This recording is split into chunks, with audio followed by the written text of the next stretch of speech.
የአዲስ ምዕራፍ ሰዓታችን ላይ ደርሰናል። የዛሬውን ባለ ታሪክ አይተን እንመለስ።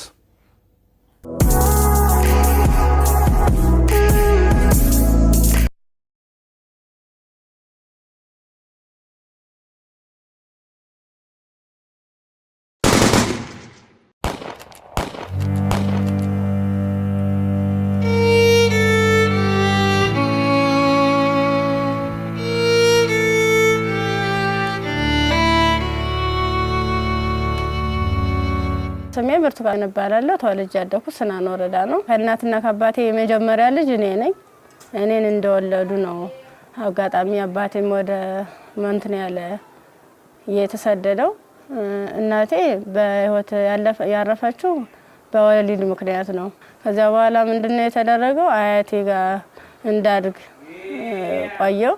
ከአያቴ ጋር እየኖርኩ ያለ 8 አመት ሲሞላኝ ትንሽ እሷንም ይቸግራታል። እባካችሁ ልጅትን ለሰው ልስጥ እና ፈልጉልኝ ምናምን ትላቸዋለች እሷ ማለት ነው አያቴ አሉ። በ8 አመት ያስወጥተው ወሰዱኝ። ከዚያ እሱ የሁለት ልጆች አባት ነው፣ አንድ ሴትና የአንድ ወንድ እና እነሱን እያሳደኩኝ ልብስ የምሳጥብ የልጆችን ማለት ነው ካልሲ ያጥባለሁ፣ ወጥ እንድሰራ ሙያ እንድለማመድ እነሱ እያበረታታችኝ ሴትዮዋ ኢቭን በዓላት ራሱ ሲኖር ማንኛውንም ነገር ሲኖር ለልጆቹ ልብስ ሰርፕራይዝ ይገዛላቸዋል አውደ አመት ምናምን ሲመጣ። እኔ ደግሞ ሴትዮዋ ከምትለብሰው ልብስ ተቀድና ጣጣጣፋ ጥንጥዬ ነበርኩ። እንትን ብላ በመኪና እንኳን አይሰፋም፣ እቤት ነበር በመርፌ ተሰፋው ነበር። እሱን ለብሼ እሄዳለሁ። ጫማም የተወርቁ የወደቀውን ልጆች ተጠቅሞ የጨረሱትን እሱን ሰጎትት ምንስል የባለም እንደዛው እየተማርኩኝ እያለ የሆነ ደረጃ ተሸላሚ ሆንኩኝ። እስከ 8 ደረስኩ። ከ8ኛ ክፍል በኋላ የሆነ ስራ ቤት ልብስ የሆነ እየጎረመስኩ ስመጣ ስራው እያያዘኝ ትምህርቱም እያያዘኝ እየከበደ ሲመጣ ስራዬን ለሊት ሙሉ ሰዓት አንተደላለሁ አልተኛም ነበር። 24 ሰዓት ነበር። ከዛ ዩኒቨርሲቲ 12ኛ ክፍል ጨረስኩ። 12ም ያው 392 አመጣው። ውጤት ከመጣ በኋላ ወደ ዩኒቨርሲቲ ተመደብኩኝ።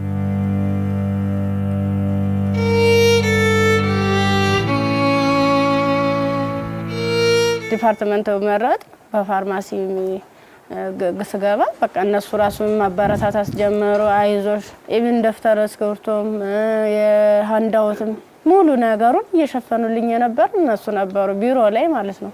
አሪፍ ውጤት ነበረኝ። ከዛ መጨረሻ ላይ ልክ 1 አመት ተማር፣ 2ኛ አመትም ተማር። 2ኛ አመት ላይ የተወሰነ ረብሻ ይከሰታል በሰዓቱ ማለት ነው።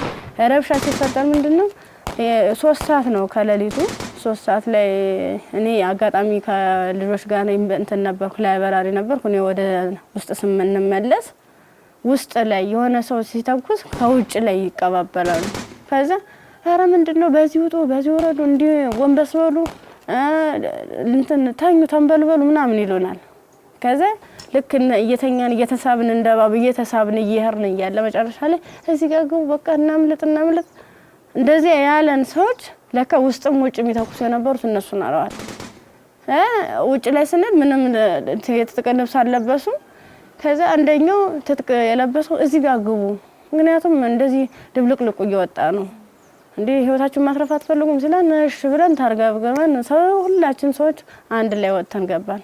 አንድ ላይ ገባን። በቃ ፍስፍስ አርገው ይዘው ሄዱ።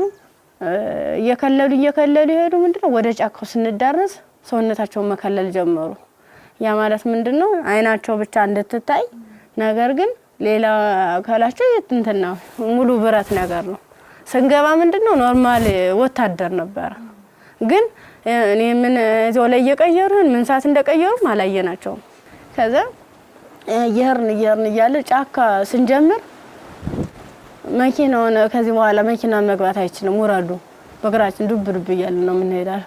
ልክ በእግራችን እየሄርን እያለ እንትን አይናቸው ብቻ እንድትታይ ሌላቸውን ሸፈኑና ጸጉራቸውን ገለጡት። ያኔ ኬፕ ነገር ነበር የለበሱ። ጸጉራቸውን እንትን ሲሉት እንዴ እንደሹ ቀጥ ያለ ነው።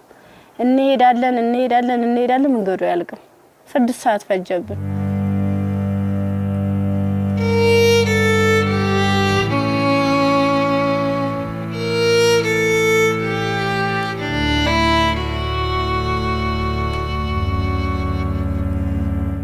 መረስ አይቀርም ስንደርስ ምንም ነገር የለም ቤት የለም ምን የለም በቃ የሆነ ሜዳ ነገር አለ ትክክለኛ እንትን ማለት ነው አረንጓዴ ነገር አለ እዚህ ጋር ስፖርት ስሩ ይሄንን ስልጠና መውሰድ አለባችሁ በዚህ ነው አሁን ያመጣናችሁ ምንድነው እናንተን ፈልገናችሁ ነው በቃ ለትጥቅ ስለፈለግናችሁ ስልጠናዎችን መውሰድ አለባችሁ መማር አለባችሁ ከዛ ሳናቸው ይዋን እያደር ትንፍስ እንዳትሉ እና ዳቦ ሲሰጡ እንደ ዳቦ ነው እንደ ንስ እያሉ ነው እንደዚህ የሚወረውሩልን ማለት ነው አይጠጉንም ሁሉ ከዛ እየወረወሩልን እያነሳን እንበላለን ያው ሆድ አይደለም ይርበናል ምን ጠጣው ውሃ ስናጣ ደግሞ በለበስነው ልብስ እየዘፈዘፍን ምንጭ ነገር እናገኛለን ወራጇ ዝም ብሎ ቆሻሻ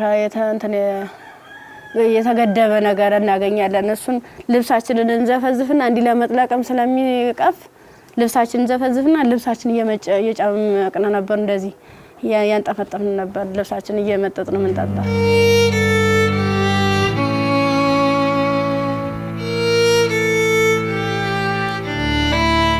አመት ከ6 ወር ከሞላ በኋላ በቃ ስራችንን እንጀምር ይለዋል አንደኛው ማለት ነው ስራችንን እንጀምር ፕሮሰሱ አልቋል ያቀርነው ጊዜም እስከዚህ ነበር ምን ፈልገውን ነገርም ተሳክቶልናል አሁን ደግሞ እንቅስቃሴ እንጀምር ዳይ ምናምን አሉና መጀመሪያ ላይ ልብስ ነው አውልቆ የታዋን ሙሉ ልብሳችን እና አውልቀን ነው እንግዲህ እንደንተን ሶስቶቹ አራቶቹ ተሄዱ በኋላ እኔ አምስተኛ ላይ ነበርኩ በአምስተኛው ሰዓት ላይ ምንድነው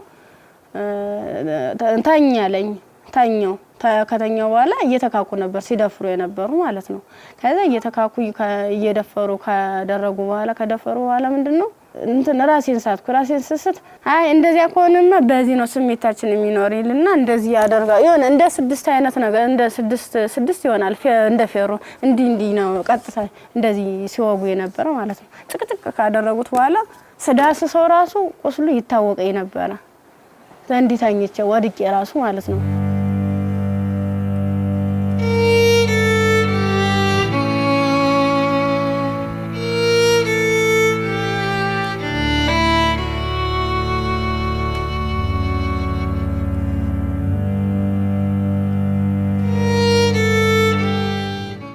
ካንገተ በላይ ደግሞ እንትን በምንድነው ጭንቅላቴ ነው ሁለት ሲመታኝ የኛው ተከፈተ ጭንቅላቴ ማለት ነው እንደዚህ ያድርገዋል ማለት ነው ሌላስ ምን ይሻላል ከዛ የሆነ እንትን የሚልም ነገር አለ ቢላ ማለት ነው በሱ ይፈቀፍቀዋል ጻጉሬን ማለት ነው ሲፈቀፍቅ እየደማ ነበር በዚህ ሚተለትላሉ እንደምላጭ አይነት ነገር ይዘዋል የሁሉ ትልትል ነው ይሄን ማህፀኔ ከተጨቀጨቀ በኋላ ምን ማለስታውስ ሜትታል ምን ሆነ ግን ምንድነው በስድስተኛ ቀና በየን ተሰል ምንም ነገር የለም ከጎኔም ረሳለ ከጎኔም ልጅ ተርትላለች በቃ ከሷ የተሻልኩ ስለሆነ የለበስኩትን አረቄን ልብሴን ሙልጭ አርጌ አውልቄ እንትን አሰርኩት ተንትኑ ጋር አጣብቄ አስሬ እየጎተትኩ ያ ማለት ምንድነው እኔ ሙሉ አካል ስላለኝ ነው ያንስ አድርጌ ነበር እየጎተትኩ ይተላቀስ ርያል በቃ አርቃንሽን ሆነሽ በጣም ነው የሚያሳዝነው ቁምጣ ነበረችኝ ቁምጣዬን ደግሞ ያላስለብሰኝ ያለ ቁስሉ ማለት ነው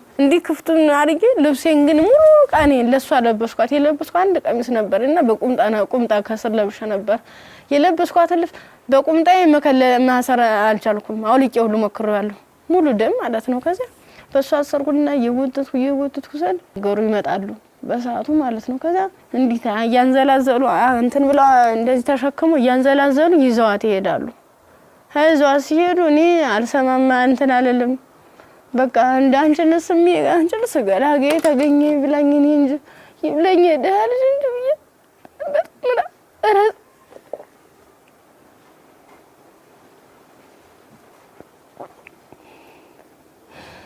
ይብላኝ እኔ እንጂ ብዬ ያርኩኝ ከዛ ያርኩኝ አላቋልኩኝ ሀገሩን እየጠየ እንዳልጠየቅ ምኑን ልጠይቃቸው በቃ ውስጥ የተጨነቀው ሁሉ መጨረሻ ላይ ጫካውን ስጨርስ ከተማ አገኘሁ ከዛ አባቴ እኔ ምን ዩኒቨርሲቲ ተማሪ ነበርኩኝና ልብሴን አጋጣሚ ልብስ ለብሼ እጅ ሌባ ወስዶብኝ ነው እስኪ እባክህ ገዛልኝ አልኩት ስለው 50 ብር ሚላ ሳናገኝ ከሱ ላይ 50 ብር ከፍሎ ልክ አንድ ዝምሮ ጥቁር በጥቁር አይነት ነገር ነው እሷን አለበሰኝና በቃ ልጅሽ ሊሊ ብሎ ዩኒቨርሲቲ ይዞ ሲሄድ ቀጥታ ዳይሬክተሩ ቢሮ ነው የገባሁት። ከዚህ ቀጥታ ዳይሬክተሩ ቢሮ ስገባ ምንድነው ሙሉ ነገሩን ካየ በኋላ ህክምና ውስጥ እንደገባ ማህፀኔ እንዲታሸግ ከአንገት በላይ ያለው ምን እንዲታሸግ ተደረገልኝ።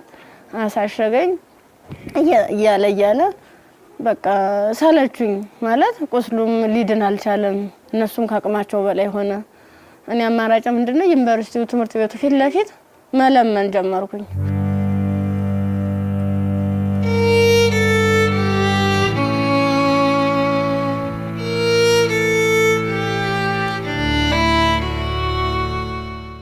እንደ ኢንፌክሽን ፈጥሯል መሰለኝ ብዙ ቀን ስለቆየው 6 ቀን ማለት ቀላል አይደለም። ያን እየቆራረጡ እያወጡ እያስተካከሉ እያጠቡ ምን ሲሉ መጨረሻ የልብም ኬዝ እንዳለብኝ የታወቀም እዚያ ነው። ልክ በራሳቸው መኪና ነው ወስደውኝ አምጥተው እዚህ ጣሉኝ፣ አዲስ አበባ ማለት ነው። ከዛ አዲስ አበባ ሲጥሉኝ ምንድነው ወዴት ልሄድ በቃ ህይወት መስቀልቅል ላለብኝ እብድ ሆንኩኝ፣ አበርኩኝ።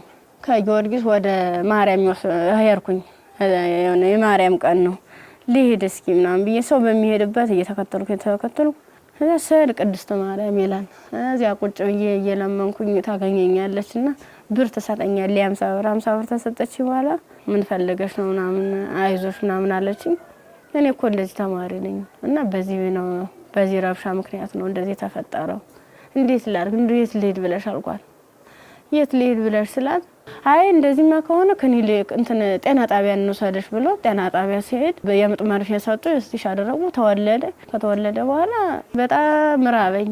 በቃ ምኑን ላጥበው ማጣው ሳጣ ሲርበኝ ማዘር ተሬዛ ጋር መጣሁኝ። ምን ላድርግ አልኳት። በቃ ጨለመብኝ እባክሽ አስገብኝ ስላት ከጎንሽ አለን ብላ መድኃኒቶቹንም ያንዳንዱ የህክምና ክትትሎችን እያደረጉልኝ ውስጥ ላይ ከነሱ አቅም በላይ የሆነውን ሪፈራል ተጻፈልኝ። በረንዳ ላይ የነበርኩት ወደ ቤት እየተቀየረ ሰው ቤት ማደር ጀመርኩ። እያልኩኝ በእነሱ ጥረት በእነሱ ጥንካሬ በማዘር ተሬዛ ማለት ነው ለልጁም ሆነ ለኔ የህክምና ወጪዎችን ያንዳንዷን እየሸፈነች እሷ እንደ እናት ሆና እየመከረችኝ እያጽናናችኝ እንባዬን እያበሰችኝ የነበረ አንድ እሷ ናት።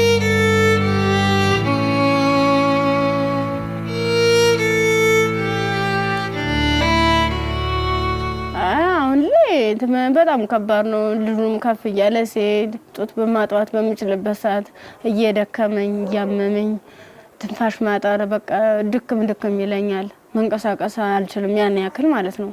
ብዙ መድኃኒቶችን ነው የምወስደው። የሚዋጥ መድኃኒት አለ፣ መርፌ አለ እና እነሱን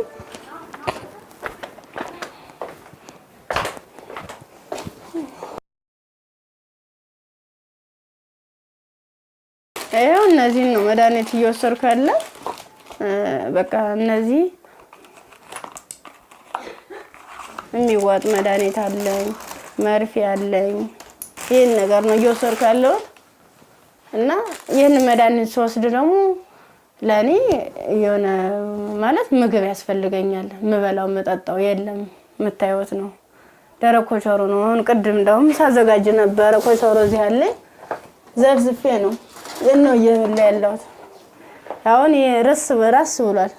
የዘፍዝፌው ስለቆየው ቅድም ነው እናንተ ቀረጻ ያዘጋጃችሁ ያለ የዘፍዘፍ ማለት ነው። የዘፍዝፍ ካለ በኋላ ለልጅ ምንድነው ፍትፍት አድርጌ እኔ የምበላታለሁ እሱም የሚበላት ይችል ነው እና ሙዝ ምናምን እገዛለታለሁ። ብስኩት መጠለያ ያስፈልገኛል። አሁን ያለበት ቤት ስፖንሰር አንድ ወር ከፍሎልኝ ነው ሄደ።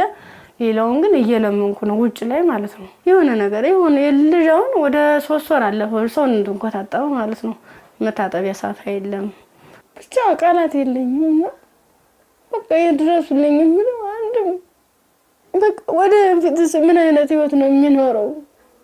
ምንድነው የማደርገው? ለምን ነገር በጣም እየራበኝ ነው። በቃ ራበኝ አልቻልኩም።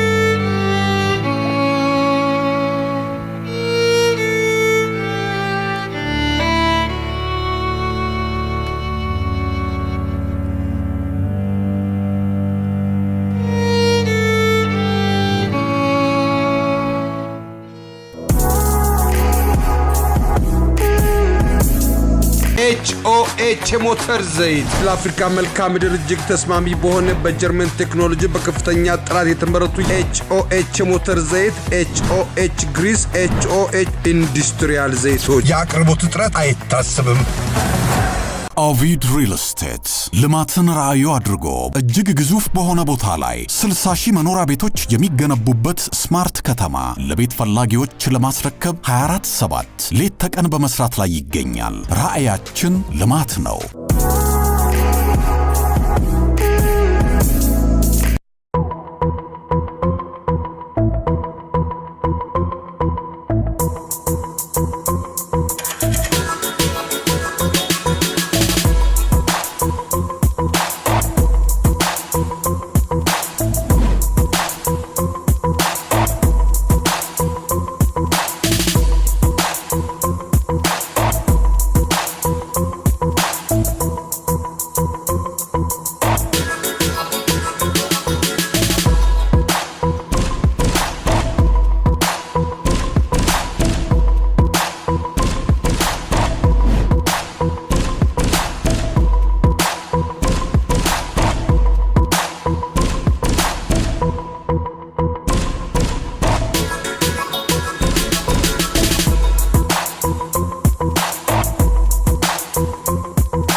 ኤዲሰን የኤሌክትሪክ ዕቃዎች፣ ኤዲሰን አምፖሎች፣ ማከፋፈያዎች፣ ብሬከሮች፣ ሽቦዎች፣ ኤዲሰን ስታቢላይዘሮችን ከተለያዩ የኤሌክትሪክ መደብሮች ያገኟቸዋል። ኤዲሰን ታላቅ ስም። የብርቱካንን ታሪክ ነበር አይተን የተመለስነው። ከዚህ ቀደም ብዙ አይነት እንደዚህ አይነት ታሪኮች ተሰርተዋል። ግን ይሄ እውነት ከኢትዮጵያዊነት የወጣ ፍጹም ኢትዮጵያ ውስጥ ይሄ ነገር ሲያጋጥማል ወይ ብለን እንድናስብ ራሳችንን እንድንጠይቅ የት ነው ያለነው የቱ ጋር ደርሰናል ብለን ያየንበትም ታሪክ ነው። ብርቱካን በጣም ተስፋ የነበራት ለዓላማዋ ታግላ እዚህ ጋር የደረሰች ጎበዝ ጠንካራ ወጣት ተማሪ ነበረች። ከዛ በኋላ ግን የመጣባት ነገር የሚያሳዝን ነው። የመጣባትን ነገር መቋቋም ባልቻለችበት ሁኔታ ላይ ደግሞ ተጨማሪ ነገር ወደ ህይወቷ መጣ። ያም ልጇ ነውና ለልጇ ብርቱካን ምን ብላ ይሆን ታሪኳን የምትነግረው ብዬ ሳስብ ነበር። በጣም የሚያስጨንቅና የሚረብሽም ጭምር ነው። የሷም ህይወት ተበላሸ ስንል እንደገና ደግሞ ህፃን ልጅ ወደዚህ አምጥታለች። የዛ ህፃን ልጅ ተስፋውስ ምንድነው? ነገስ የሚመለስለት መልስ ምንድነው? ይሄ ልጅስ እንዴት አድርጎ ነው አድጎ ሀገርን የሚረከበው ብለን እንድንጠይቅ የሚያደርገንም ይመስለኛል። የብርቱካን ታሪክ በጣም ብዙ ሴቶች ላይ ያጋጥማል። ግን ደግሞ ይሄኛው የሚዘገንንና ለመስማትም ለጆሮም ለማየትም የሚቀፍ ነው ያገኘው። ያው ሰው ስትሆኚ ተፈተኛለሽ። አንዳንዴ የፈተናም አይነት አለው እንዴት ያለሽ በቃ በርግጥ ላያስችል አይሰጥም ይባላል። ግን ደግሞ አንዳንዴ ከመቻል በላይ የሚሆኑ ፈተናዎች አሉና እንደ ኢትዮጵያ እንደ ሀገር ደግሞ ስታስዩ እንደዚህ አይነት ሁኔታ የሚደረግበት ማህበረሰብ ውስጥ ነው እንደ ያለ ነው። በምን አይነት ሁኔታ ነው ህይወታችንን እየመራን ያለ ነው የሚለው ራሱ ሌላ ጥያቄ ነውና በጣም ከባድ ነው። የብርቱካን ቪዲዮንም ቁጭ ብዬ ሳየው እውነት ለመናገር አንደበት የለኝም። ከአእምሮ በላይ ነው። እጅግ በጣም የሚሰቀጥጥና የሚዘገንን ከመሆኑ ብዛት የተነሳ ጭራሽ እንደውም ፊልም ነው እንዴ አክቲንግ ነው እንዴ የሚያስብል ሁላ። ምክንያቱም ያው ብዙ ሆረር ፊልሞችን እንሰማለን፣ ግን የእውነት መሬት ላይ የወረደ እንደዚህ በዚህ ልክ የሚሰማ ነውር ሁላ አለ ወይ እስከ ማለትም ድረስ አለና ብርቱካን እንግዲህ ስቱዲዮ ውስጥ ትገኛለች። አብረን ቆመን እንቀበላለን። እንኳን ደህና መጣሽ። እንኳን ደህና መጣሽ።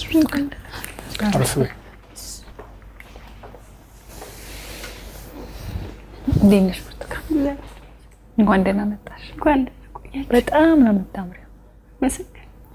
በጣም ቆንጆ ከለሯ ራሱ እንዴት እንደሚያምር።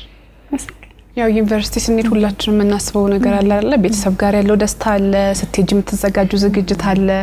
ከሄድሽ በኋላ ደግሞ ያው ቤተሰብ ነው ገንዘብ የሚልከው የምፈልገው ነገር። ያን ጊዜ እንዴት አሳለፍሽው? ስትሄጂስ እንዴት ነበረ? ስሄድ 300 ብር ነው የተሰጠኝ። ያ ማለት ያንቺ 300 ብር የሆነ ቦታ ላይ ትላካለች ማለት አይደለም፣ አድርሶ የሚመልሰኝ ነው። አመት ሙሉ የሚዘልቅ ማለት ነው። ጓደኞቼ በፕሌን ጓደኞቼ በመኪና እየተመላለሱ በዓላትን ሲውሉ እኔ ግን ለአንድ አመት ተውሎ 300 ብር ነው ካልኩሌት ተደርጎ ይሰጠኝ ነበር። ስንት ነበር ትራንስፖርቱ?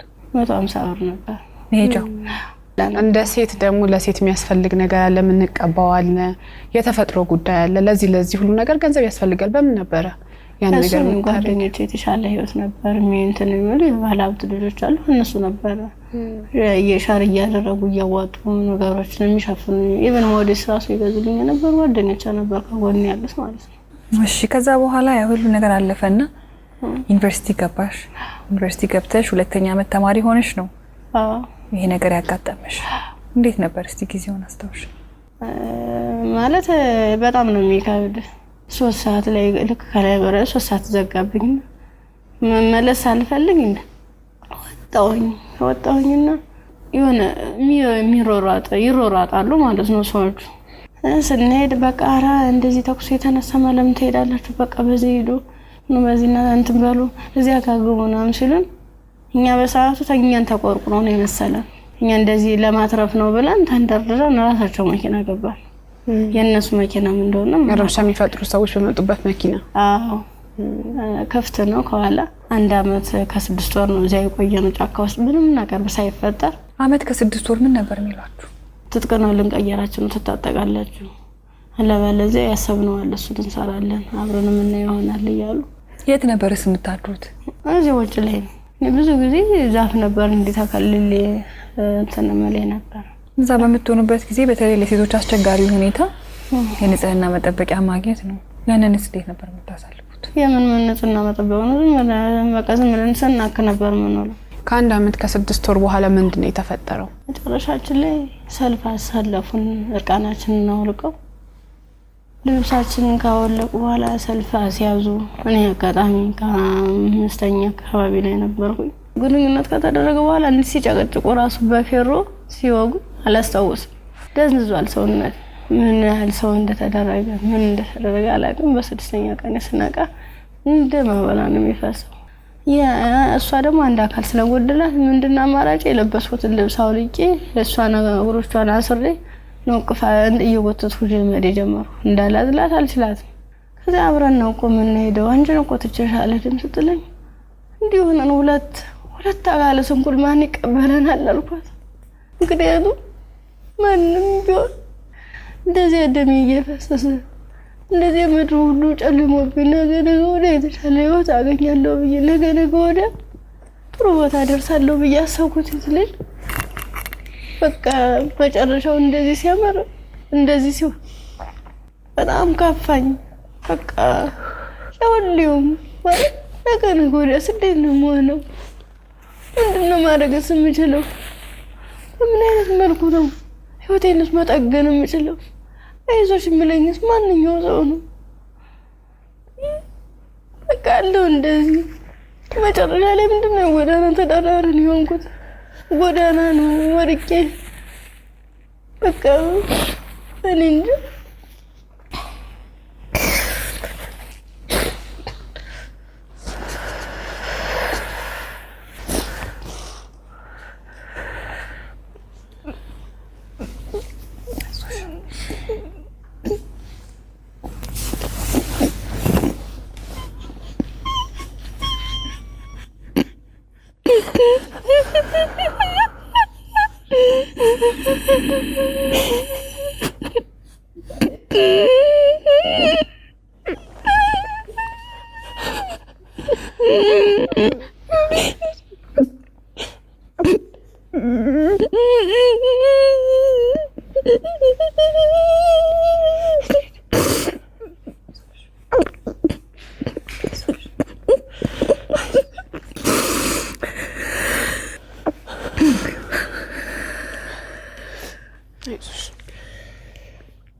አንዳንድ ታሪኮች ለመስማትም በጣም እጅግ በጣም ይከብዳሉ።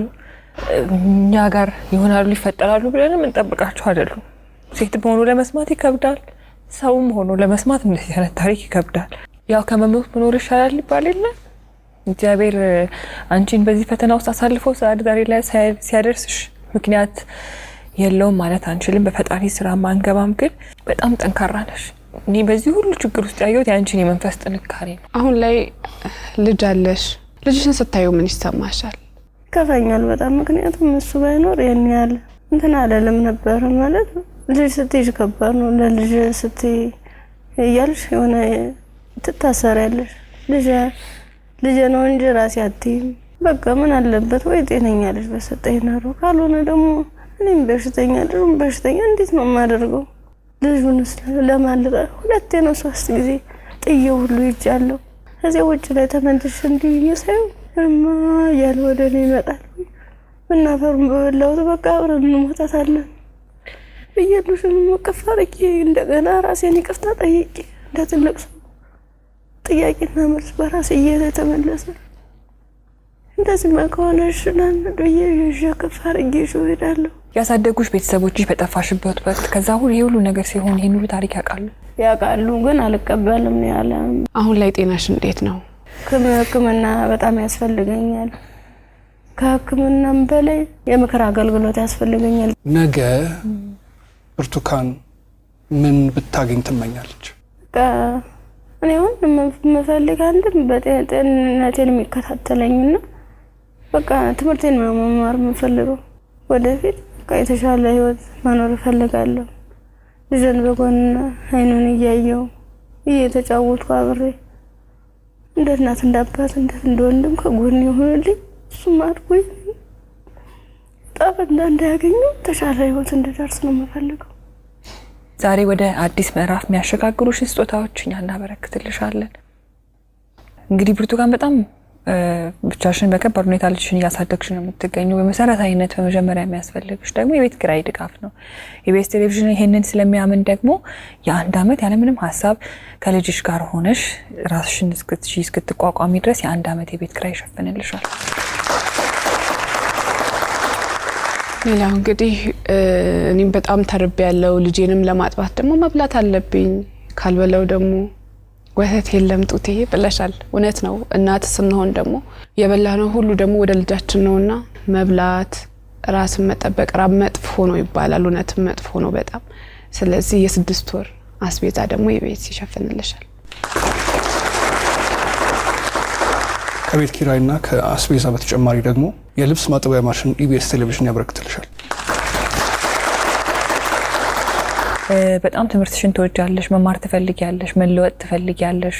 ባላሰብሽው ባልጠበቅሽው ሁኔታ ከትምህርትሽ ገበታ ወደ ኋላ ቀርተሻል።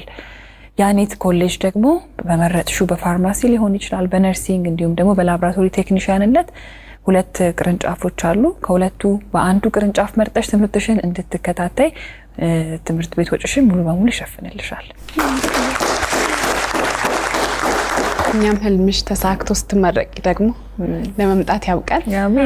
አሜን። ሌላው ደግሞ የሰው ልጅ ሁሉ ነገር ለማድረግ ጤናው ነው ቅድሚያው ነገርና ብርቱካን የልብ ኬዝም አለባት፣ እንዲሁም ልጇም እንደዚሁ ሕክምና ያስፈልገዋል። ከምንም ነገር በላይ ደግሞ የሳይኮሎጂ ባለሙያዎች እንደዚሁ የሚያዩ ይኖራሉና የሕክምና ድጋፍ ያስፈልጋታል በተለያየ አይነት መንገድ። የልብም እንደዚሁ የሳይኮሎጂም የልጇም ጤናም ጭምር ማለት ነውና በዚህ ላይ ደግሞ ድጋፋችሁን እንድታደርጉ እንላለንኛ።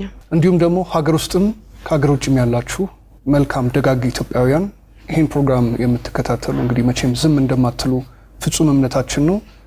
ከብርቱካን ጎን ነን የምትሉ በዚህ አድራሻዋ ልታገኟት ትችላላችሁ። በቃ ሙሉ ነገር ላደረጋችሁልኝ እገዛ ላደረጋችሁልኝ ሁሉ ነገር ከልብ አመሰግናለሁ።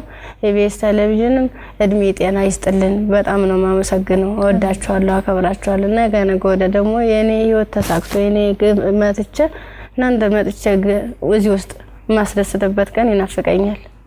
ደግሞ አደርገዋለሁ። እናምናለን እኛ። የአዲስ ምዕራፍ ሰዓታችን ይህን ይመስል ነበረ። እሑድም በኢቢኤስ ይቀጥላል። መልካም ጊዜ።